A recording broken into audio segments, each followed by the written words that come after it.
কাঁচা আম ফুরিয়ে যাওয়ার আগে কাঁচা আমের এই ক্যান্ডি তৈরি করে সারা বছর সংরক্ষণ করুন। কাঁচা আমের এই ক্যান্ডি খেতে যে এত বেশি মজার হয়, ছোট থেকে বড় সবাই অনেক বেশি পছন্দ করে খাবে এই ক্যান্ডিটা। কাঁচা আমের ক্যান্ডি তৈরি করার জন্য প্রথমে আমি 3টা কাঁচা আম নিয়েছি। এখন একটা পিলার দিয়ে কাঁচা আমের খোসাগুলোকে ভালোভাবে ছাড়িয়ে নিব।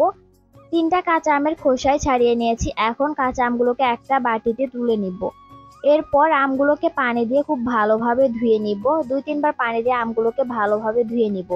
আমগুলো ধুয়ে নিয়েছি। এখন আমগুলোকে আমি কেটে নিব। প্রথমে আমগুলোকে আগে মাঝ বরাবর এভাবে কেটে নিব। এরপর আমের মাঝখান থেকে আমি আটিটাকে বের করে ফেলে দিব। এভাবে সবগুলো আমকে আগে মাঝ বরাবর কেটে নিব। সবগুলো আম মাঝ বরাবর কেটে আমের আটি বের করে ফেলে দিয়েছি। এখন আমগুলোকে আমি এরকম লম্বা লম্বা করে কেটে নিব। একটা আমকে আমি 5 পিস করে কেটে নিয়েছি, বেশি পাতলা করে নি, একটু মোটা করে আমগুলোকে কেটে নিয়েছি। এই যে এরকম সাইজের করে আমগুলোকে কেটে নিয়েছি। সবগুলো আম কেটে নিয়েছি। এখন কেটে না আমগুলোকে একটা বাটিতে তুলে নিব। এরপর চুলা অন করে চুলায় একটা প্যান বসিয়ে দিয়েছি। প্যানে পরিমাণ মতো পানি দিয়ে দিব এবং দিয়ে দিব 1 চা চামচ লবণ। এখন পানির সাথে লবণটাকে ভালোভাবে মিশিয়ে নিয়ে জাল করে নিব। পানি এরকম ফুটে উঠলে কেটে রাখা আমগুলো দিয়ে দিব। এখন নেড়ে চেড়ে আমগুলোকে আমি 3 মিনিট জাল করে নিব। 3 মিনিটের বেশি জাল করব না। 3 মিনিট পর আমগুলো অনেকটাই সিদ্ধ হয়ে গেছে। এখন চুলা বন্ধ করে আরো 1 মিনিট গরম পানিতে ভিজিয়ে রেখে দিব। 1 মিনিট পর পানি ঝরিয়ে সবগুলো আম তুলে নিব। তুলে নেওয়ার পর আমগুলোকে এখন ভালোভাবে ঠান্ডা করে নিব। দেখুন আমগুলো কিন্তু খুব ভালোভাবে সিদ্ধ হয়ে গেছে এবং একটা আমও ভেঙে যায়নি। এখন আমগুলোকে ঠান্ডা করে নিব।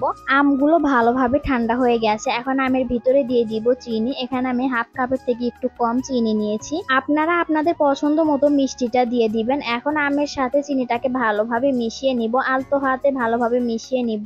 মিশিয়ে নেওয়ার পর এটাকে আমি সারা রাতের জন্য নর্মাল ফ্রিজে রেখে দিব। বাইরে রাখবো না, নর্মাল ফ্রিজে রেখে দিব। ফিরে আসলাম পরের দিন সকালে। সারা রাত চিনি দিয়ে আমগুলো ভিজিয়ে রাখার পর চিনিটা কিন্তু একদম গলে পানি হয়ে গেছে। এছাড়া চিনি শিরা আমের ভিতরে ঢুকে আমটাও কিন্তু অনেকটা শক্ত হয়ে গেছে। আমি আপনাদের দেখাচ্ছি, দেখুন কত সুন্দর হয়ে গেছে। আমটা অনেকটা শক্ত হয়ে গেছে। এখন আমটাকে একটা সাইডে রেখে দিব। এরপর এখানে আমি নিয়েছি একটা স্টিলের প্লেট। প্লেটে সামান্য পরিমাণে সরিষার তেল দিয়ে ভালোভাবে মাখিয়ে নিব। এরপর চিনির শিরা থেকে আমগুলো তুলে একে একে প্লেটে সাজিয়ে দিব। আর কোনো কাজ নেই, এখন শুধু এগুলোকে রোদে শুকিয়ে নিব।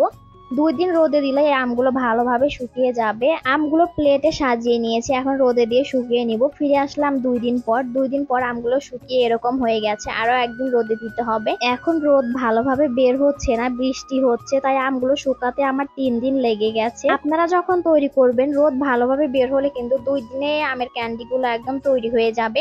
3 দিন পর আমার আমগুলো একদম শুকিয়ে গেছে। এখন আমের ভিতরে দিয়ে দিব সামান্য একটু সুগার পাউডার।